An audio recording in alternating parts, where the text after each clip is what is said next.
Мой друг атеист. Он не верит в Бога. Он говорит, что не верит в Коран и не обязательно верить в Бога. Так вот, он спрашивает, почему ты в 21 веке продолжаешь верить во Всевышнего? Наша эра – это эра развития науки и высоких технологий. Зачем сегодня человеку нужна вера в Бога? Ты не должен верить. Достаточно быть полезным для человечества и делать самое лучшее, что ты можешь. Брат задает вопрос от имени своего друга-атеиста. Почему вы верите в Аллаха в этот век науки и технологий? Ведь достаточно оставаться хорошим человеком. Первое, что я сделаю, брат мой, это поздравлю твоего друга. Знаете почему? Потому что у большинства людей, к сожалению, слепая вера. Этот индус, потому что отец индус. Тот христианин, потому что отец христианин.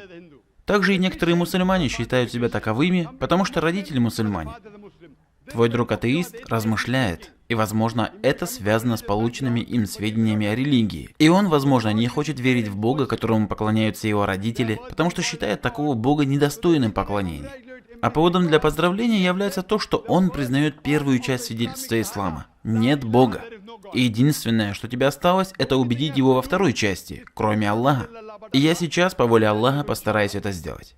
Что касается твоего друга, то половина моей задачи выполнена. Других немусульман я должен убеждать, что Бог, которому они поклоняются, не истинный Бог.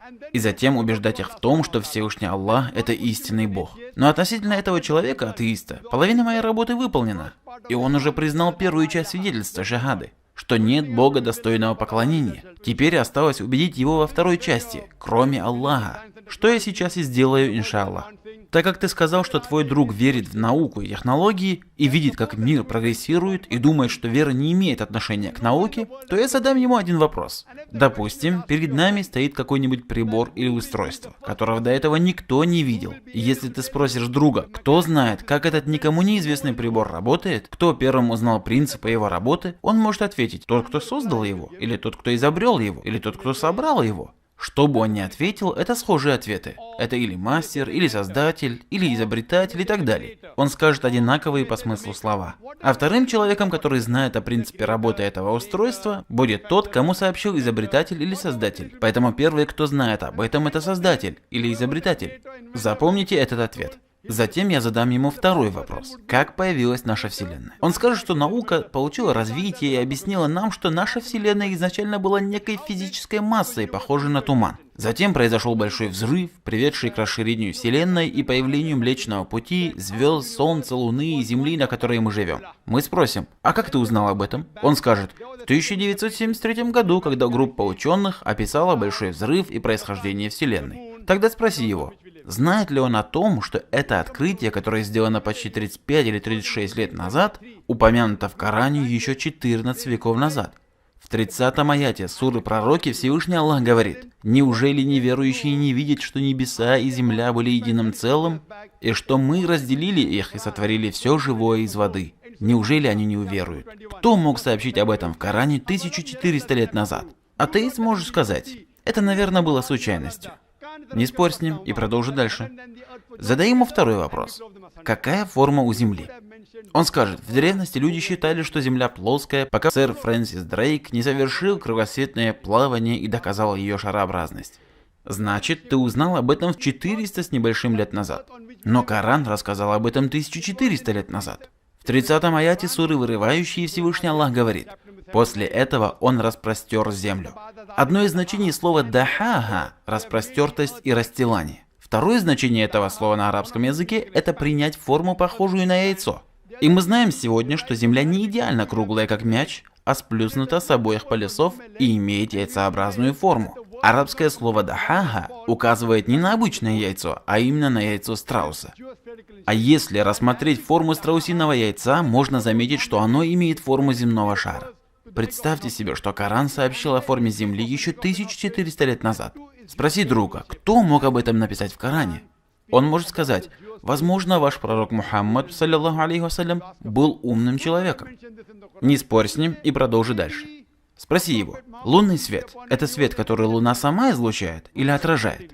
Он ответит: раньше люди считали, что Луна излучает свет, однако в поздние века, лет 100, 200 или 300 назад, было установлено, что Луна не излучает свет, а отражает его. И об этом тоже было сказано в Коране еще 14 веков назад. В суре развлечения в 61-м аяте описывается, что солнечный свет исходит от него самого, а луна описывается как мунира, то есть заимствующая, отражающая свет. Так кто мог 14 веков назад объяснить, что луна не излучает свет, а отражает его? Он может сказать: видимо, ваш пророк был очень и очень умным человеком. Не спорь с ним и продолжай дальше. Меня учили в школе, что Солнце движется по своей орбите внутри Млечного Пути, но не вращается вокруг своей оси. Это было в 1982 году, где-то 27 лет назад. И тогда я узнал, что Солнце не движется вокруг своей оси. Но Коран говорит в суре Пророке, аят 33, «Он тот, кто сотворил ночь и день, Солнце и Луну. Все плывут по орбитам».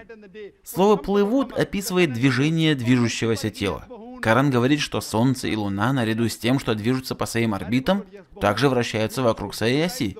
А сегодня наука установила, что Солнце все-таки движется вокруг своей оси, и период вращения Солнца равен приблизительно 25 суткам на экваторе. Кто мог рассказать об этом в Коране 1400 лет назад? То, что мы открыли совсем недавно, лет 20 или 30 назад. Он промолчит. Нет необходимости ждать ответа, продолжим дальше. Описывая небо, Коран говорит, что Аллах сделал его защитной кровлей или крышей. И без него жизнь на земле не может продолжаться. В суре Пророке Всевышний говорит: «Мы сделали небо оберегаемой кровлей, однако не отворачивается от его знамений». Также в нескольких местах в Коране говорится о круговороте воды. В суре Толпы, аят 39, в суре Рума, аят 24, сура Аль-Хиджр, 22 аят, сура Верующие, 18 аят, сура Свет, аят 40, сура Преграда, аят 57. В этих нескольких местах Коран очень подробно описывает круговорот воды. Кто мог рассказать об этом 14 веков назад? Он не ответит, но ты продолжай дальше. Коран говорит о биологии и утверждает, что все живое сотворено из воды. Коран говорит о растительном мире и устанавливает, что все растения созданы парами. Они имеют разные полы, мужской и женский. Сура Таха, аят 53. Также Коран говорит, что животные созданы из воды. Сура Свет, аят 45. Также Коран говорит, что человек создан из воды. Сура Развлечения, аят 54. Коран говорит об эмбриологии и говорит, что мужская жидкость ответственна за определение пола ребенка. Сура Звезда, аяты 45-46, и сура Воскресение, аяты 37-39. Коран говорит об эмбриологии, геологии, говорит об океанологии. Ты можешь рассказывать часами напролет о научных фактах, приведенных в Коране. И затем спроси своего друга, кто мог написать об этом в Коране 14 веков назад? Единственный ответ, который он может дать, это Творец, Создатель, Изобретатель, Господь этой Вселенной. И этого Создателя и Творца мы, мусульмане, называем Аллах. Поэтому сегодня наука не отрицает существование Господа, а разоблачает лживых богов.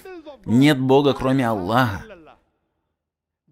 По этому поводу известный философ Фрэнсис Бэкон сказал: «Малые познания в науке уводят от Бога, делая человека атеистом, а большие познания возвращают человека ко Всевышнему Богу».